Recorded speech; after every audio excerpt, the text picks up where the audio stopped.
kaidah itu dari kocap. Kaidah penelitian. Jadi ini soalnya kita berhubungan ya, ini saya kasih contoh kasus gitu ya. Nanti mungkin ada contoh kasus lain. Jadi kalau pilkada dilakukan hari itu tanggal 1 April ya, berdasarkan survei dari LSI ya, hasilnya pilihan orang Jakarta itu seperti ini ya, pilihan orang Jakarta seperti ini. Ada yang nggak setuju, nggak apa-apa, emang kalau survei itu begitu, ada yang pro ada yang kontra. Yang kita lihat pertama jangan ininya dulu ya, ini hasil akhir itu biasanya tergantung dari prosedurnya. Nah, nih langkah-langkah penelitiannya ya, dia memenuhi unsur-unsur penelitian ilmiah nggak? Ya, dia memenuhi unsur-unsur penelitian ilmiah nggak? Lama kita tanya ya, penelitiannya pakai apa? Oh, pakai sampel. Sampel ya? Ada sampel. Pakai sampel. Kaidah itu dari kocap. Kaidah penelitian. Jadi ini soalnya kita berhubungan ya, ini saya kasih contoh kasus gitu ya. Nanti mungkin ada contoh kasus lain. Jadi kalau pilkada dilakukan hari itu tanggal 1 April ya, berdasarkan survei dari LSI ya, hasilnya pilihan orang Jakarta itu seperti ini ya, pilihan orang Jakarta seperti ini. Ada yang nggak setuju, nggak apa-apa, emang kalau survei itu begitu, ada yang pro ada yang kontra. Yang kita lihat pertama jangan ininya dulu ya, ini hasil akhir itu biasanya tergantung dari prosedurnya. Nah, nih langkah-langkah penelitiannya ya, dia memenuhi unsur-unsur penelitian ilmiah nggak? Ya, dia memenuhi unsur-unsur penelitian ilmiah nggak? Lama kita tanya ya, penelitiannya pakai apa? Oh, pakai sampel. Sampel ya? Ada sampel. Pakai sampel. Orang Jakarta sebanyak lebih kurang 7 juta orang. LSI ngambil 400 orang saja. Jadi berapa persen itu? 0,0 sekian persen deh. Gitu ya, itu pertama. Kalau mau kita kritisi, jangan lihat ininya dulu deh. Ini mah hasil. Ya. Yang kedua, proporsionalnya ini dipertanyakan. Ya. Tadi gimana? Tadi yang protes gampang Pak. Kalau Bapak mau ngadain survei, yang nomor 3 yang menang gampang. Survei 400 orang, surveinya di state. Menang nggak Pak? Menang 95%. Yang 5% itu ada yang nggak masuk, terlambat. Ada yang lagi sholat, lagi dibagi-bagi, ini lagi sholat gitu ya. Tahu apa gitu, ada yang lagi jajan, itu 5%-nya. Gitu ya. Nah, memang respondennya berapa? 400. Sama, kita juga respondennya 400. Cuma kalau dilakukan itu di state, ya, kita menyalahi ini dalam penelitian. Dalam sampel nggak proporsional. Gitu. Kenapa nggak proporsional? Jakarta ini heterogen. Nah, nanti proporsional ini kalau heterogen. Ya, Jakarta ini heterogen, macam-macam orangnya. Kalau homogen gak ada masalah, kita ambil berapa aja sama. Yang jadi masalah kalau heterogen, ada kantong-kantong pemilih, namanya kan gitu ya. Kalau di sini misalnya pemilihnya partai ini, di sana mungkin beda lagi partai ini.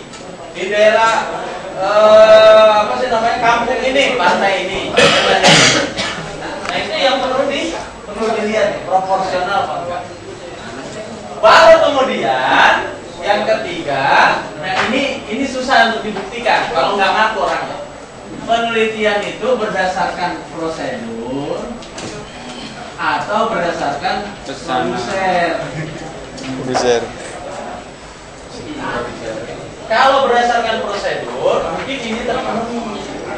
Kalau berdasarkan produser, ini mungkin terpenuhi, tapi menyalahi aturan.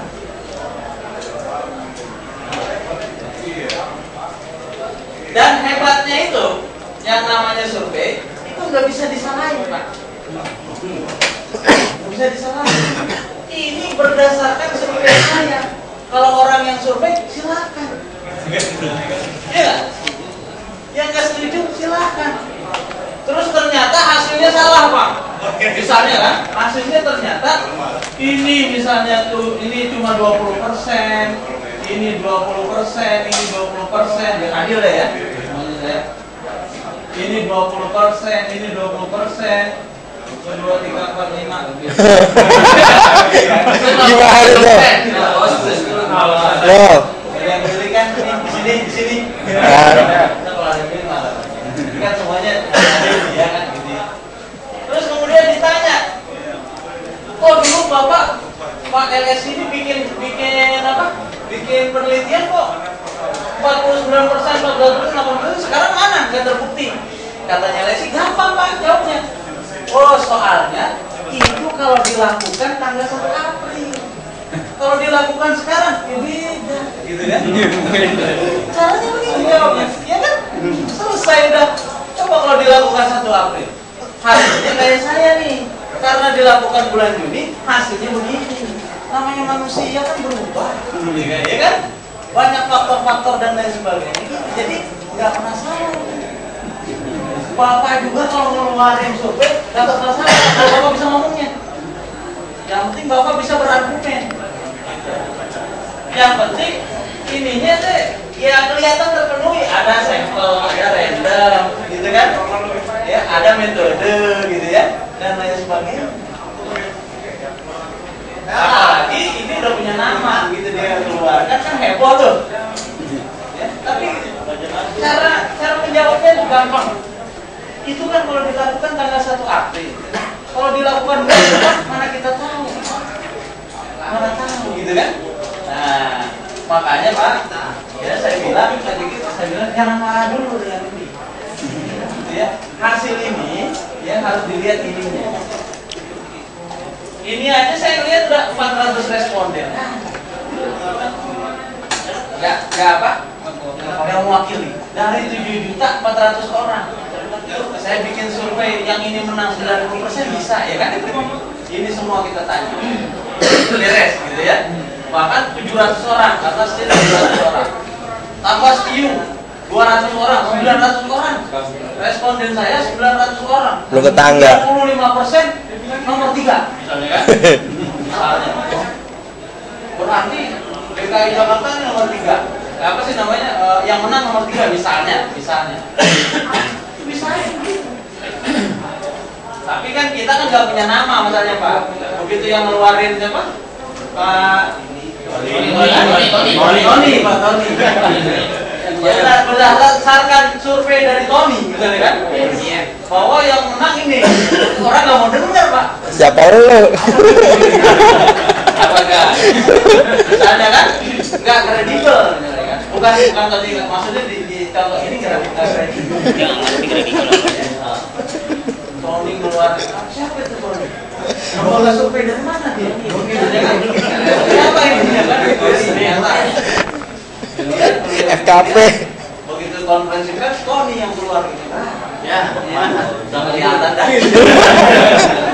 Kita nggak usah dengerin dah. Minggu udah panjang. Tidak diam.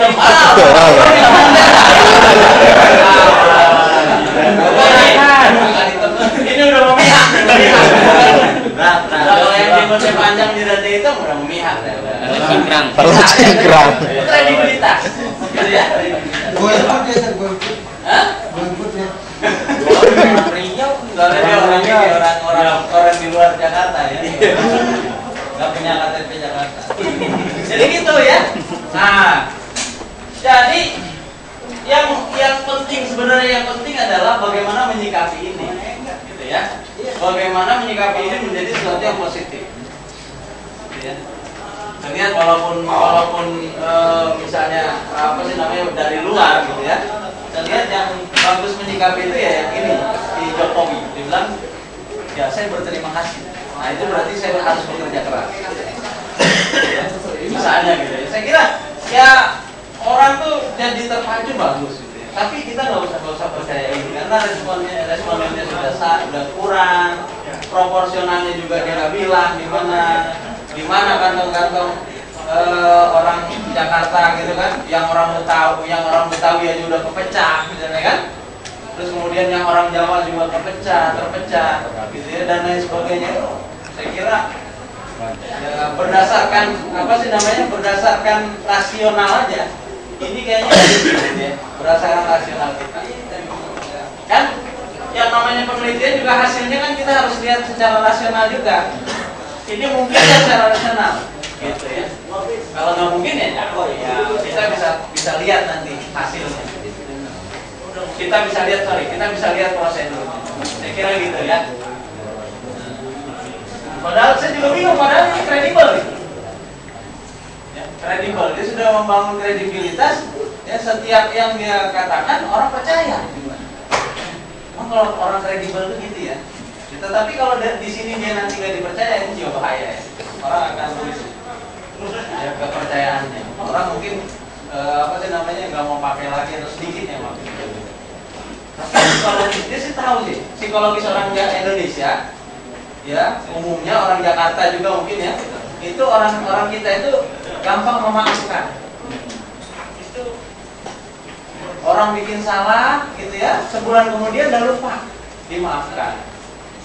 Tadinya dibenci ya, sebulan kemudian bisa jadi yang paling dielulukan. Gitu ya, itu udah tahu dia.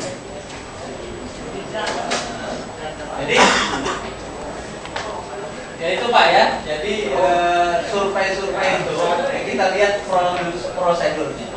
Biasanya kalau prosedurnya benar gitu ya, ini bisa dipertanggungjawabkan, yaitu kita hargai sebagai satu hasil penelitian. Tetapi kalau prosedurnya udah nggak benar, apalagi misalnya ternyata ada produsernya. Memang banyak survei-survei yang dengan produser. Yang sekarang lazim dilakukan itu produk. Dia pingin iklan supaya produknya nomor 1, jadi bikin survei lah. Nanti kan ditulis oleh dia kan? Nah, 9 dari 10 wanita pakai apa? Pakai sampo. Ya, ini krim pemutih nomor 1. Tapi jadi iklan itu kalau nggak ada hasil penelitian itu nggak boleh Pak. Makanya misalnya 9 dari 10 ada bintangnya Pak di bawah, berdasarkan survei apa? Secara ketentuan berlaku. Gitu ya. 70% orang wanita Indonesia pakai ini. Harus ada tanda bintangnya. Survei dari mana? Kalau dia klaim-klaim aja nggak boleh. Nggak boleh. Makanya dia bayar tukang survei. Gak apa-apa mau surveinya asal-asalan, yang penting ada tukang surveinya. Dan ada bintangnya, disurvei oleh ini. Disurvei oleh ini. Survei Tony. Apa? Ada iklan yang nomor 1 di dunia, ada ininya Sir. Nah, Sampo. ya ada. Sebagai salah seorang yang bayarnya kredibel, seret gitu ya. Wah, nyinggung gitu nih. Apa sih kredibel lah gitu ya, kredibel. Bisa ngutang gitu. Kita kadang-kadang sama teman kita, kita main dong ke rumah, insya Allah, jangan insya Allah dong. Insya Allah itu kayaknya sudah bukan. Jangan insya Allah, ini dipastiin. Jadi insya Allah derajatnya udah turun. Insya Allah Indonesia. Derajatnya udah turun. Jadi kita kalau mau nolak halus pakainya insya Allah. Mau nggak datang, insya Allah deh. Anu usahain, nggak datang. Gitu ya. Jadi kredibilitas kita sama teman ini kadang-kadang nggak ada gitu ya. Kalau Rasulullah sama orang musyrikin yang musuhnya itu masih diakui. Beliau ngomong apa aja, gitu ya, itu masih diakui. Bahkan orang musyrik musuhnya itu nitip barang ke dia kan gitu ya, ya kan? Rasulullah itu terkenal ya, yang sering dititipin barang gitu ya. Makanya ketika dia mau hijrah barang-barang orang dibalikin, musuhnya nitip, gitu ya. Kita bukan menjadi Aktif habis. Kredibilitas gitu ya, kredibilitas gitu ya. Makanya dibangun kredibilitas. Kalau udah ente udah kredibel, wah luar biasa. Ente laku, ente mahal. Itu kredibel ya mahal, ya. AC Nielsen itu kan, ya, pernah dengar ya? AC Nielsen, ya kan? Ini juga lembaga survei, lembaga penelitian, ya. Ya. Dia itu, dia ngomong orang percaya, kredibilitas yang dibangun. Ini lembaga survei juga. Kalau dia udah ngeluarin, udah. Rating itu benar gitu ya. Rating paling tinggi berdasarkan survei AC Nielsen. Produsen mau tuh bayar mahal untuk mengiklankan produknya di jam tayang yang dibilang oleh AC Nielsen tinggi. Pakainya apa? Pakai ini Pak. Oh pernah nggak ditelepon sama AC Nielsen?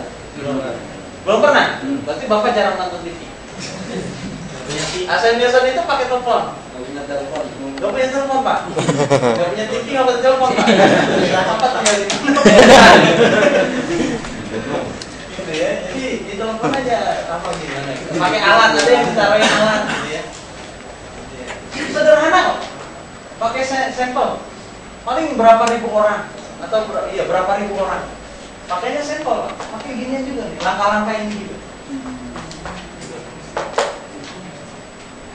Jadi penelitian ini udah merambah kemana-mana gitu ya, udah merambah kemana-mana.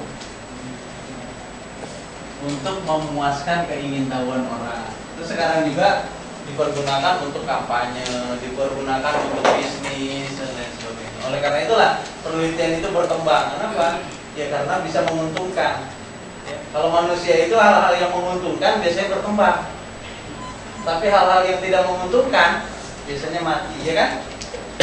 Yang bisa membuat sesuatu itu kalau manusia itu kalau pakai hukum bebas, yang bisa membuat sesuatu besar itu kalau dia menguntungkan, kalau nggak menguntungkan mati dia. Gitu ya. Kalau nggak menguntungkan mati dia, mati sendiri dia. Makanya kebatilan. Ya, kenapa terus besar? Karena menguntungkan. Pornografi, kenapa susah diberantas? Menguntungkan. Narkoba, kenapa susah diberantas? Menguntungkan. Kalau merugikan, nggak pakai diberantas, hilang sendiri. Rokok, kenapa susah diberantas? Menguntungkan. Dan orang-orang yang berkepentingan dalam rangka mengeruk keuntungan itu akan terus menjaga. Akan terus menjaga. Sama ini juga menguntungkan. Makanya bagus itu perspektifnya Yusuf Mansur, ya, supaya orang mau bersedekah, ya, beliau mengupas sedekah itu dari segi perspektif menguntungkan. Digambarkanlah orang itu kalau sedekah, ya, kalau pahala aja nggak cukup manusia, kadang-kadang ya, manusia itu nggak mau membayangkan yang nggak ada, ya kan, nggak mau membayangkan yang nggak ada. Bapak nih ya, Pak. Disuruh disuruh kerja nih, tolong bersihin got, ya. Nanti habis bersihin got, saya kasih duit nih. Ini duitnya Bapak pegang dulu nih, berapa? 100.000. Nanti kalau udah selesai Pak, saya akan tambahin lagi 200.000. Gimana Pak? Semangat. Bersih Pak. Biar hancur-hancuran gitu ya, apa segala. Wah bersih langsung. Sampai Udah kinclong. selesai juga nanya, Pak mana lagi got? Iya. Kalau udah habis lagi got baru Pak. Ada kan?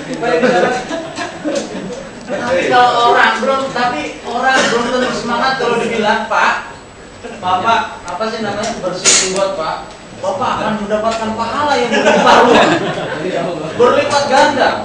Kalau Bapak membersihkan got, Bapak itu an-nazafatu minal iman. Kebersihan sebagian dari iman. Bapak membantu orang nggak ada nyamuk, nanti nggak ada penyakit, sampah-sampah nggak ada banjir. Kalau Bapak ini luar biasa pahalanya. Orang sulit membayangkan pahala. Itu orang materialis kan gitu. Karena dunia ini udah materialis, semuanya ya, dinilai materialis. Yang nggak menguntungkan, nggak kelihatan, abstrak, ya nggak dapat. Ya. Allah itu Allah itu melipat gandakan sampai 700 kali lipat. 700 kali lipat itu sama aja 70.000%. 70.000%. 70.000%. baru-baru ini ada beberapa kasus ya di daerah Jawa sama di daerah Sulawesi, ada tabungan ya yang menawarkan bunga itu sampai 50% satu bulan. 50% satu bulan. Itu dana yang terkumpul itu Pak, itu sampai 100 miliar Pak. Padahal di kampung Pak. Orang sampai minjem sono minjem sini, ngapain? Taruh duitnya. Dapat 50% per bulan. Allah menjanjikan 70.000% gitu ya. Langsung. Bahkan Allah bilang Allah yudhaifu liman yasha, gitu kan? Kalau ente ini nih, kalau ente mah kalau Allah mau dilipat gandakan lagi kan 70%, 70.000%. 700.000%, 7 juta persen dan lain sebagainya. Tapi orang masih mau yang begini orang sampai minjem gitu.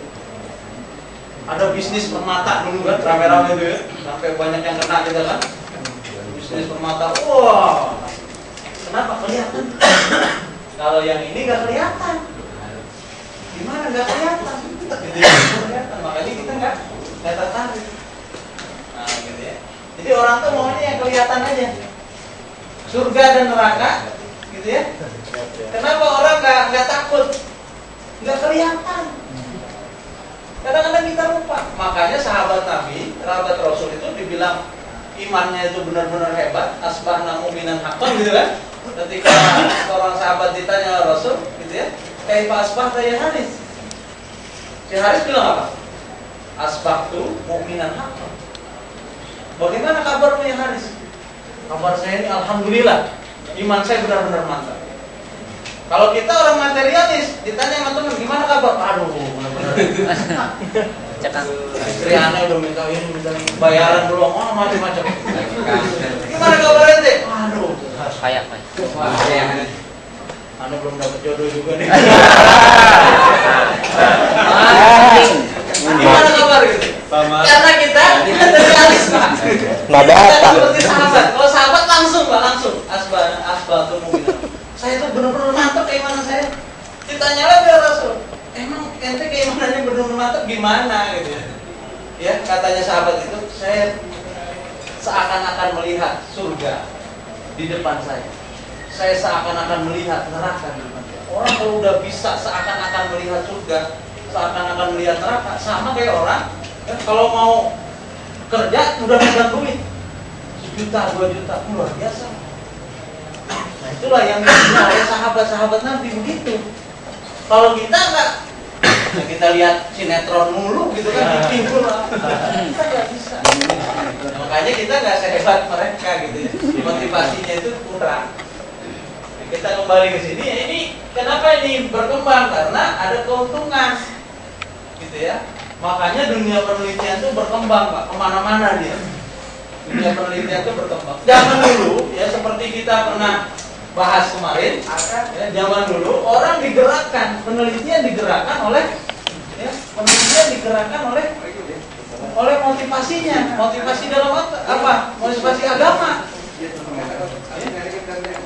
Jadi zaman dulu penelitian digerakkan oleh motivasi agama. Gitu ya.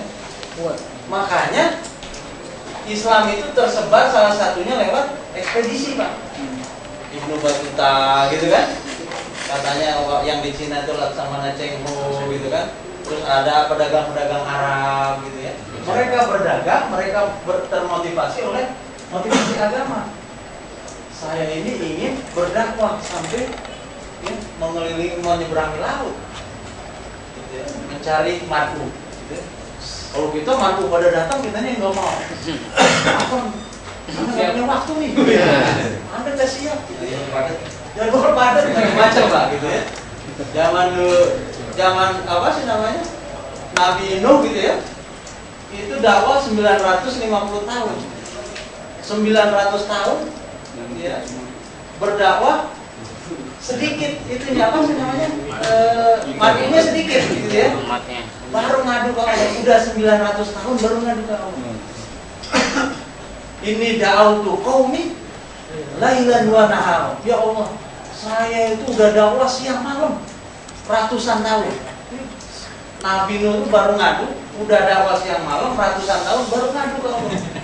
Ratusan tahun. Walam yazid hudu'ai ilah firara. Tapi yang pengikut saya itu yang nambah cuma sedikit. Tapi udah ratusan tahun dakwah siang malam. Kita baru dakwah 2 hari gitu ya. 5 hari, 10 hari. Udah gitu cuman apa sih namanya? Singgah sono singgah sini udah bilang. Wah, ini orang di RT sini udah nggak bisa didakwain. Udah batu aja deh. Baru dakwah 5 hari, 10 hari itu juga 1 hari cuma setengah 5 menit, 10 menit udah ngomong begitu. Karena kualitas kita jauh dari Nabi gitu ya. Kualitas Nabi Nuh ya 900 tahun baru ngadu ke Allah. Siang malam dakwahnya, siang malam baru ngadu ke Allah. Kalau kita ya baru 5 hari, 10 hari udah ngadu. Ngadunya kemana-mana lagi? Gak ke Allah gitu. Facebook. Itu udah ke RT nya belum? Udah, jangan dah. Susah banget gitu. Aneh aja kesal banget di sana. Aneh datang, diiniin. Itu kalau kita doain hujan batu udah enak. Dakwah kecil banget. Parah.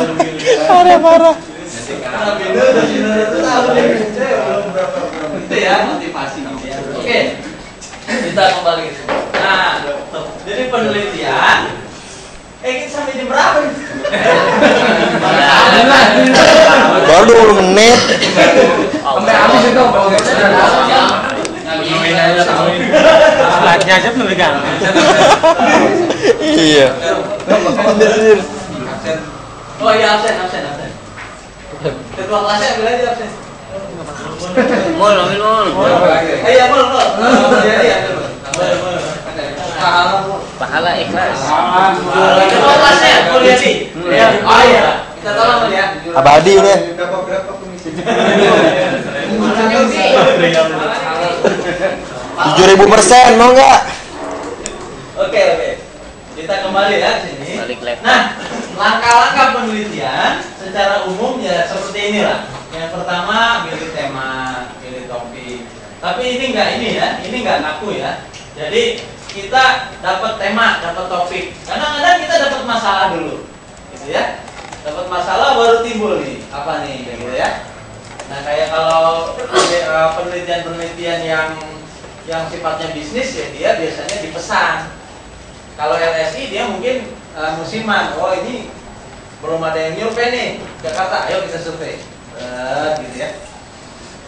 Dan lain sebagainya, gitu ya. Oke. Kemudian identifikasi kebutuhan objek atau latar belakang. Nah, latar belakang penelitiannya ini apa? Ya. Dapat masalah. Nah, saya tegaskan lagi, ini bukan urut-urutan. Ya. Urut-urutan itu bisa dari mana aja. Ya. Ibu, bapak-bapak bisa dari ini misalnya, dapat masalah, baru melakukan penelitian, bisa. Dapat masalah, Pak. Masalahnya apa? Misalnya, bapak temukan misalnya, baterai. Berarti kita selesai. Ya, lihat cadangan set. Ini Ustaz yang buru-buru pulang ya. Oh iya, ini ada. Bentar ya.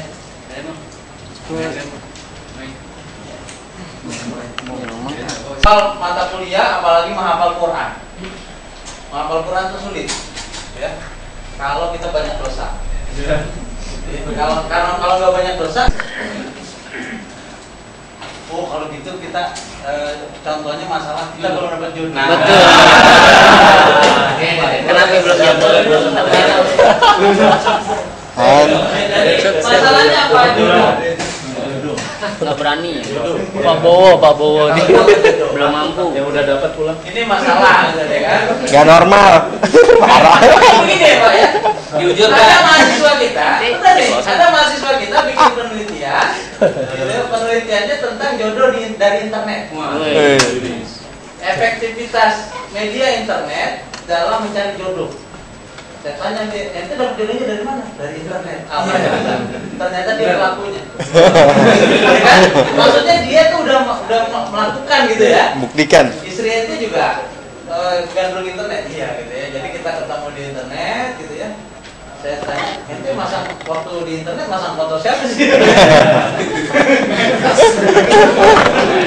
Kan artinya harus jujur ya.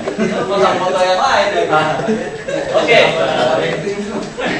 Masalah jodoh. Belum ilmiah, Pak. Maksudnya belum kata-katanya belum baik gitu ya. Kita harus buat ini jadi ilmiah. Kita sangkutkan dengan isu yang lain. Isu apa misalnya kan? Misalnya apa? Misalnya ini. Bapak pernah dengar masyarakat Jakarta, ya kan? Nah, misalnya. Nah, ini udah jadi masalah yang bisa kita analisis secara ilmiah. Misalnya gitu ya. Bisa kita analisis secara ilmiah. Atau gini. Ini masalah jodoh lagi nih. Ada masalah gini. Ada masalah. Sekarang rata-rata ikhwan itu nikahnya muda. Rata-rata akhwat nikahnya udah tua. Cocok. Ini masalah nih. Nah, yang ikhwan maunya yang muda. Gitu kan? Ya kan? Padahal dia masih muda. Yang akhwat karena menunggu gitu ya. Yang tua bertambah tua. Expired. Kalau umur 20 tahun kan masih siapa ente? 25 tahun siapa anak? Gitu ya. 30 tahun siapa saja? Kalau perempuan kan gitu, Pak. 20 tahun masih siapa ente? 25 tahun siapa saya udah. Udah mulai sadar diri. Kalau 30 tahun udah siapa aja deh gitu. 30 tahun kan tadi ya. Tapi ini bukan aku. Kaidah ini. Salah satunya. Jadi kita pengen lihat misalnya kenapa ini terjadi, kenapa ini terjadi. Misalnya kalau jadikan masalah supaya tidak sepele dan lain sebagainya, kita jadikan misalnya analisis faktor-faktor, gitu ya, faktor-faktor penghambat misalnya ya, penghambat nikah di kalangan akhwat atau ikhwan. Bisa ini Semester 5. analisis faktor-faktor penghambat nikah atau pendorong nikah di kalangan ikhwan atau akhwat atau kader dakwah. Di kalangan kader dakwah. Gitu kan?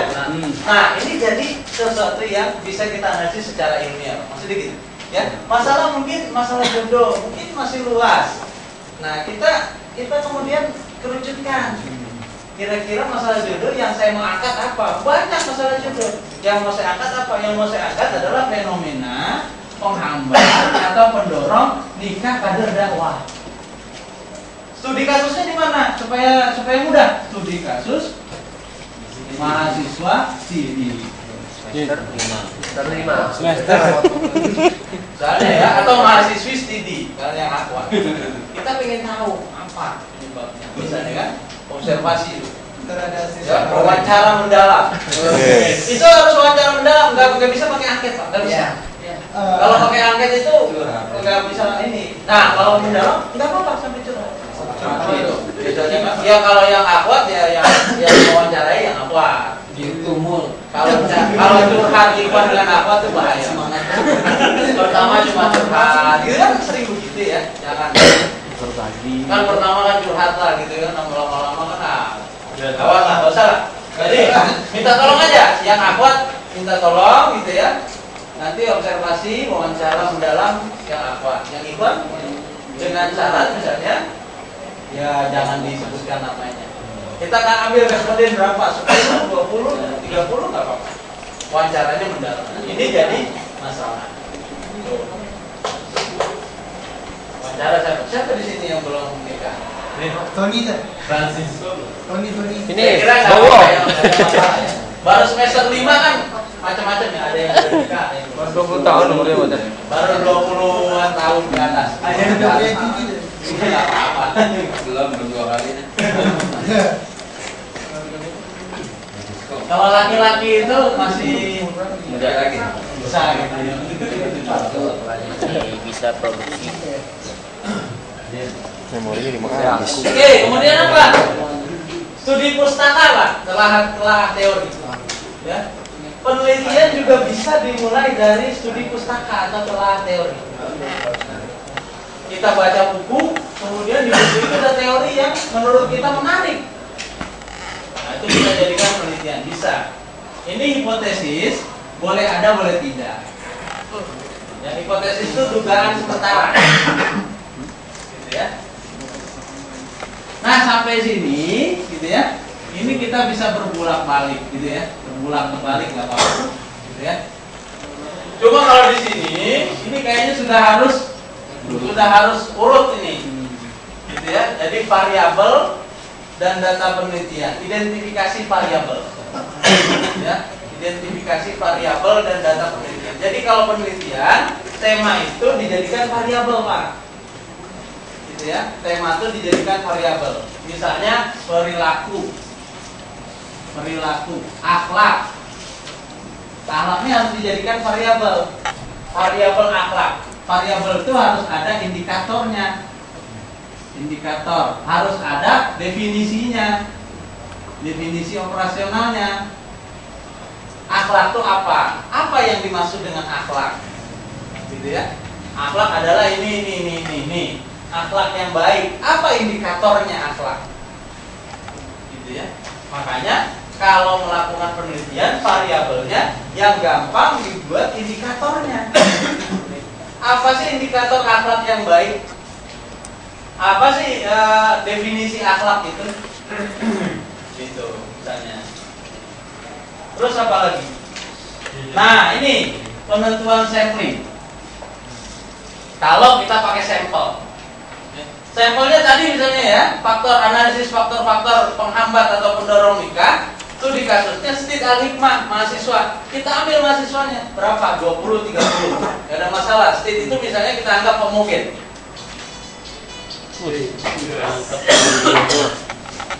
Angkat aja Pak, angkat. Banting. Kalau saya tuh handphone itu nggak apa-apa di itu, tapi suaranya itu dikecil.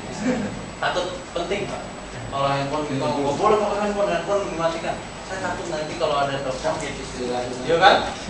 Dari istri kan, istri udah mau lahiran kan? Apa tadi itu apa namanya? Iya, istri minta jemput kan? Tender proyek. Kalau sudah ada istri, kalau belum ada istri, istrinya bapak. Oke, sampel ya, sampel. Kalau sampelnya homogen, kalau misalnya jodoh Pak ya, ikhwan akhwat tentang jodoh, atau akhwat tentang jodoh. Ini sampelnya bisa homogen, bisa heterogen Pak. Kita lihat, gitu ya. Kalau kita anggap dia ini heterogen, kita menganggap ikhwan atau akhwat ini bukan satu kesatuan. Dia macam-macam. Misalnya kita pisah secara umur. Nanti kalau ngambil sampel ya, ada yang umurnya 20 tahun, ada yang umurnya 30 tahun, ada umurnya 40 tahun. Misalnya. Jangan kita ambil cuma yang umurnya 20 tahun semua sampelnya. Kalau ini beragam. Ada yang belum nikah umur 30 tahun, kita tanya kenapa sih? Ada yang belum nikah umur 20 tahun, kita tanya kenapa sih? Kira-kira yang belum nikah umur 20 tahun dengan yang umur 40 tahun, jawabannya sama atau beda? Beda. Jadi beda, itu maksudnya. Ini berarti dia heterogen. Ada yang umur misalnya. Apa yang bisa kita bedakan lagi dari jodoh? Kalau suku saya kira sama, gitu ya. Gitu ya. Suku saya kira sama. Kalau laki-laki perempuan ini kita udah pisahkan. Karena bisa beda tuh jawabannya laki-laki dengan perempuan. Apalagi? Ada? Apalagi misalnya kan? Status. Ada yang sudah bekerja, ada yang belum bekerja. Status pekerjaan. Ya. Kalau kita tanya yang belum bekerja dengan yang sudah bekerja, kalau dalam hal mencari jodoh, kira-kira jawabannya sama apa beda? Beda. Jadi beda. Yang belum bekerja mungkin begitu kita tanya ya dia jawabnya ya saya sebenarnya menikah pengen banget. Pokoknya udah diubun-ubun lah. Sampai saya pernah ya hidup pernah itu Kami bisa nyemuk ke orang tua. Kalau mogok sholat, mogok sholat. Repot kalau mogok makan. Masalahnya kalau si Tony ini mogok makan, didiemin aja sama orang tuanya. Begitu nggak mau makan, kenapa nak? Mogok makan. Ya udahlah, alhamdulillah. Lumayan. Tapi kalau Tony mogok sholat kan repot ibunya sama bapaknya. Ntar dituntut di akhirat gitu, begitu ditanya, Ton kenapa nggak sholat? Nggak dikawinin gitu. Repot kan ibunya. Tapi nggak boleh begitu. Oke ya. Kalau yang laki-laki nih, ya kalau mau misalnya menikah tapi nggak setuju sama orang tua, di depan rumah orang tua ambil bak di depan jalanan mandi. Kan sama ibunya sama bapaknya bilang, Tong, lu kayak anak kecil aja Tong, mandi di depan rumah. Emang ayah masih kecil, kalau udah gede kawinin dong. Katanya begitu. Oke gitu ya, jadi ini namanya nih sampelnya itu harus proporsional. Jadi dari umur, dari status, misalnya pekerjaan, atau ada lagi yang lain gitu ya. Jadi yang kalau ada mau ngambil yang belum bekerja diambil, yang sudah bekerja diambil sampelnya. Itu namanya proporsional. Kalau kita cuma tanya yang belum bekerja, nanti jawabannya bias. Jawabannya gak tepat. Itu maksudnya, ya kan? Nah, itu namanya sampel yang heterogen. Kalau sampel yang homogen, misalnya di satu populasi ikhwan atau akhwat, di sana orangnya semuanya masih belum bekerja, semuanya masih umurnya 20-an, gitu ya. Nah ini kalau kita ambil di mana saja, berapa saja sama, homogen. Tapi kalau di sini kan heterogen, Pak. Makanya kita harus ambil yang, oh ini yang umurnya 20 tahun kita ambil 5 orang. Orang Jawa, ada yang orang Sumatera, karena ada Alex Nurdin gitu ya. Misalnya ini baru dari segi suku, belum dari pekerjaan. Jakarta itu heterogen, pekerjaan tak ada yang nggak sekolah. Pindahan. Dari yang tinggi sekali sampai yang nggak sekolah ada. Ini pasti jawabannya beda-beda. Jadi Jakarta tuh sangat heterogen. Makanya sampel 400 itu ngebaginya gimana? Dia ambil gitu. Tapi yang orang yang nggak berpendidikan, misalnya ya, yang pendidikannya menengah ke bawah, mungkin masih suka. Kenapa? Ya isu-isu begitu nggak mempan. Pokoknya kalau ya kita dibagi apa? Itulah ya nggak apa. Cimi. Itu kan orang baik. Dibaginya kan gitu. Alhamdulillah dibagi. Misalnya gitu ya. Ini heterogen sekali. Makanya kalau yang heterogen itu Pak susah tuh. Sampelnya itu susah kalau yang heterogen Pak. Kalau yang homogen gampang Pak. Nah kalau studi ini nggak terlalu heterogen. Kalau dari segi fikroh hampir homogen. Dari segi fikroh gitu kan? Ya mungkin 90% fikrohnya sama. Yang 10% mungkin beda. Apa-apa? Belum bisa. Boleh begitu. Ya nggak apa-apa gitu ya. 8 atau 80% gitu ya. Dari segi fikroh kita hampir homogen Pak ya. Kecuali dari segi umur. Kalau saya misalnya mahasiswa saya di UIN dari segi umur tuh homogen. Rata. Itulah di situ semangat menuntut ilmunya itu luar biasa. Yang muda semangat, yang tua semangat luar biasa. Makanya saya senang di sini ya. Semuanya ada gitu ya. Oke. Jadi sampling nanti ada yang homogen, ada yang heterogen. Sampel itu juga ada yang sensus namanya Pak. Kalau sampel orang Jakarta itu banyak yang gitu ya. Ada namanya. Kalau balik waktu Gitu ya. Manusia pahlawan gitu. Kalau pagi subuh, subuh emang ini sih emang baca masurat gitu ya. Salah satu ya syarat doa didengar oleh Allah ya Pak ya. Salah satu syarat doa didengar Allah adalah doa itu harus sinergis. Itu baru didengar oleh Allah. Kita minta Rabbana atina fid dunya hasanah, kita minta kita nggak niat. Nah, itu namanya ngenyek. Nah, jadi kalau kita minta, kalau yang masyarakat kita mau bikin minyak air wal kasar, itu bangun, ya, bangun. Kita bilang kan asbahna, asbahal nur gitu ya, asbahna ala fitra. Ini pagi-paginya di antara kita termasuk saya yang doanya tidak sinergis dengan perbuatannya gitu ya. Makanya nggak didengar. Katanya sudah sebanyak-banyak kita minta doa. Ya? Katanya sudah banyak-banyak minta doa. Nah, itu bagus tuh. Macam sesuai dengan kebutuhan. Makanya tadi saya bilang kalau tentang jodoh, instrumennya yang paling tepat adalah observasi. Sorry, kalau tentang jodoh, instrumennya yang paling tepat adalah wawancara mendalam.